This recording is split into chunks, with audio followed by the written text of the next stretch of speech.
Assalamualaikum warahmatullahi wabarakatuh. Saya Dita Amelia dari Prodi Tasawuf dan Psikoterapi 2. Video ini dibuat untuk memenuhi tugas mata kuliah kewirausahaan dengan dosen pengampu Bapak Dr. Handes Wijaya, MC MSI.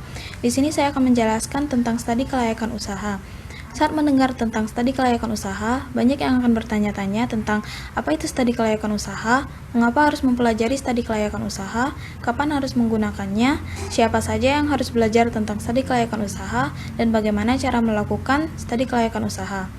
Langsung saja yang pertama, apa itu studi kelayakan usaha? Studi kelayakan usaha adalah suatu penelitian yang mempelajari tentang layak tidaknya suatu usaha atau bisnis untuk dilakukan, dan untuk melihat apakah usaha atau bisnis yang sudah ada itu berhasil dan dapat menguntungkan secara kontinu atau secara terus-menerus. Studi ini juga membahas tentang konsep dasar yang berkaitan dengan keputusan dan proses pemilihan usaha atau bisnis agar mampu memberikan manfaat yang ekonomis. Lalu yang kedua, mengapa harus mempelajari studi kelayakan usaha? Karena studi kelayakan usaha ini dapat memberikan banyak manfaat bagi suatu usaha atau bisnis. Manfaatnya antara lain untuk merintis usaha baru. Studi kelayakan bisnis ini akan bermanfaat untuk para wirausahawan baru yang akan memulai suatu usaha atau bisnis. Studi kelayakan yang akan membantu para wirausahawan baru untuk melihat atau menganalisa apakah rencana usaha yang akan dibangunnya dapat berhasil dan berjalan secara kontinu. Mengembangkan usaha yang sudah ada. Studi kelayakan bisnis ini akan membantu para pengusaha jika ingin menambah kapasitas usaha atau memperluas cakupan usaha mereka. Lalu untuk memilih jenis usaha atau investasi atau proyek. Manfaat yang ini diperuntukkan bagi para investor yang akan menginvestasikan modal mereka kepada suatu perusahaan barang ataupun jasa. Studi kelayakan bisnis ini akan membantu para investor untuk melihat apakah usaha suatu perusahaan itu berhasil dan layak untuk menanamkan investasi di perusahaan tersebut. Studi kelayakan usaha ini memiliki tujuan untuk menghindari keterlanjuran penanaman modal yang terlalu besar pada suatu bisnis yang kurang menguntungkan. Ada beberapa faktor yang akan mempengaruhi intensitas dalam studi kelayakan usaha, antara lain yaitu besarnya modal yang akan diinvestasikan. Umumnya, semakin besar jumlah modal yang akan ditanamkan kepada suatu perusahaan, maka semakin mendalam pula studi kelayakan. Lalu ada besarnya ketidakpastian suatu proyek atau suatu usaha. Semakin sulit memperkirakan penghasilan penjualan seperti biaya aliran kas, maka investor harus lebih berhati-hati dalam melakukan studi kelayakan usaha ini. Lalu yang ketiga, siapa saja yang mempelajari studi kelayakan bisnis ini? Studi kelayakan bisnis ini dapat dilakukan oleh pihak-pihak yang berkepentingan dalam suatu usaha, antara lain pihak wirausaha atau pemilik perusahaan. Bagi pemilik perusahaan, mereka harus melakukan studi kelayakan usaha ini supaya kegiatan bisnis yang dilakukan tidak mengalami kegagalan dan dapat memberi keuntungan bagi perusahaan tersebut. Lalu, untuk para pihak investor dan penyandang dana. Bagi para investor, studi kelayakan ini digunakan sebagai bahan pertimbangan layak tidaknya investasi dilakukan. Biasanya investor akan melihat studi kelayakan dari perusahaan, apakah perusahaan itu mengalami keuntungan atau tidak. Lalu yang ketiga ada pihak masyarakat dan pemerintah. Studi kelayakan ini juga diperlukan terutama sebagai bahan kajian apakah usaha yang didirikan atau dikembangkan bermanfaat bagi masyarakat sekitar atau malah merugikan. Bagaimana dampak lingkungannya, apakah perusahaan itu positif atau negatif bagi lingkungan masyarakat. Lalu bagaimana cara melakukan studi kelayakan usaha? Lalu yang selanjutnya, bagaimana cara melakukan studi kelayakan usaha? Terdapat 4 tahapan proses untuk melakukan studi kelayakan usaha, yaitu yang pertama, tahap penemuan ide atau perumusan gagasan.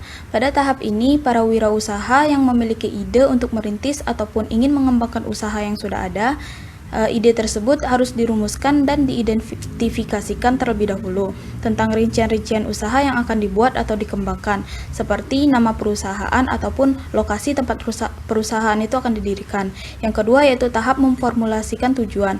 Tahap ini biasa berisi tentang perumusan visi dan misi dari suatu usaha yang ingin dibuat atau dikembangkan. Dari tujuan visi dan misi ini akan terlihat apakah tujuan yang sudah dibuat tadi dapat terlaksana atau tidak. Yang ketiga ada tahap analisis. Tahap ini merupakan tahap pengkajian ide bisnis, apakah ide bisnis ini akan dapat mencapai tujuan atau tidak. Dalam tahap ini ada beberapa aspek yang harus dikaji dan dicermati, antara lain yang pertama ada aspek pasar. Aspek ini mencakup tentang produk apa yang akan dipasarkan, apakah produk tersebut sesuai dengan kebutuhan dan keinginan dari konsumen, lalu segmentasi pasar atau pengelompokan dan pengidentifikasian konsumen.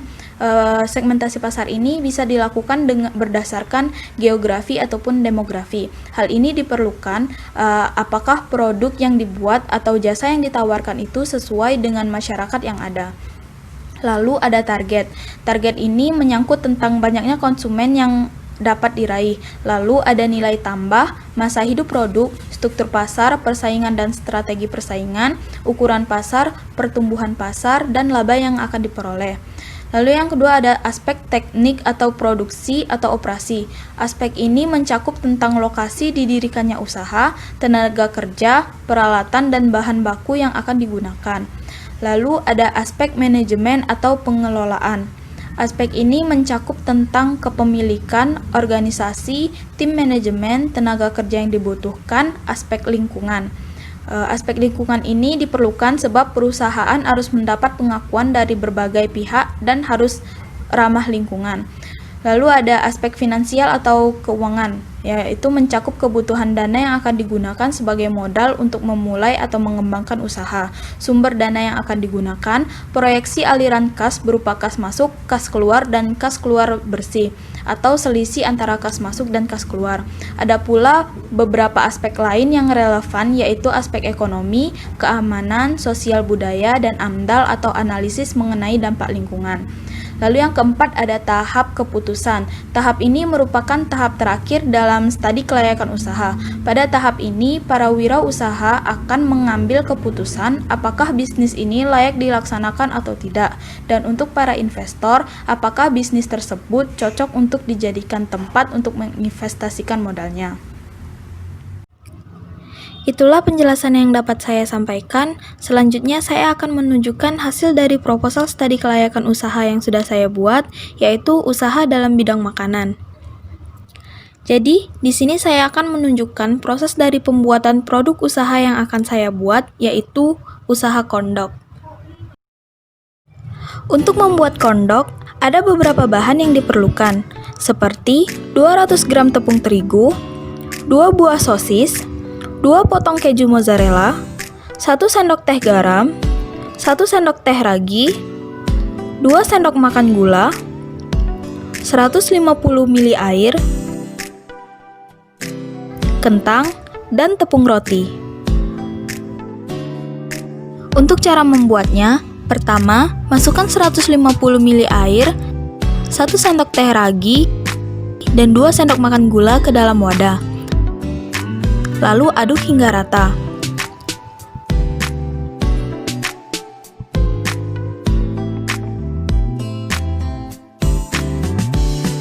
Setelah itu, campurkan 200 gram tepung terigu dengan 1 sendok teh garam.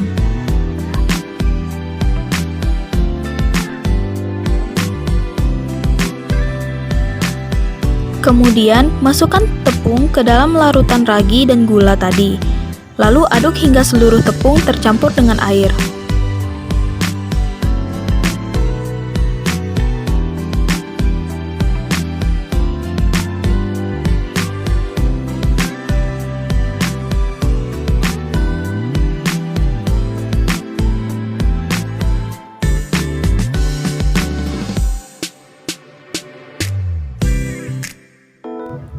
Setelah tercampur, tutup adonan dengan kain dan tunggu hingga 45 menit.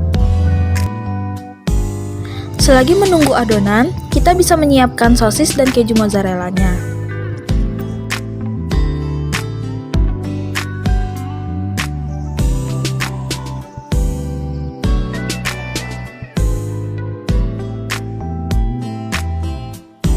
Setelah adonan mengembang, lilit sosis dan keju dengan adonan. Pastikan keju dan sosisnya tertutupi dengan sempurna, agar waktu digoreng kejunya tidak akan bocor. Setelah itu, baluri dengan kentang dan tepung roti di seluruh bagian.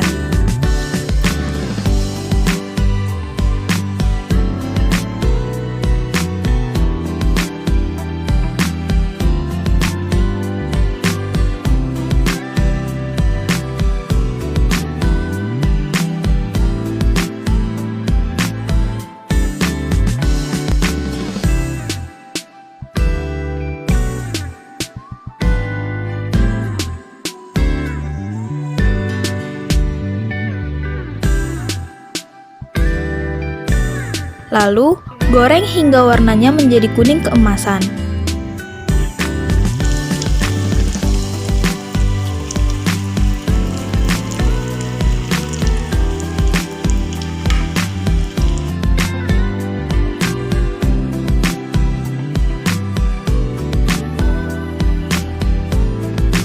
Setelah matang, angkat dan tiriskan. Setelah itu, sajikan corn dog dengan saus sambal atau mayones.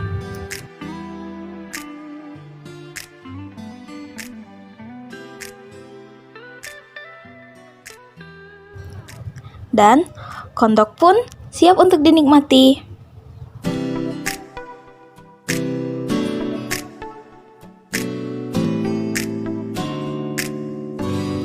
Terima kasih sudah menonton video ini. Semoga video ini dapat bermanfaat bagi semuanya.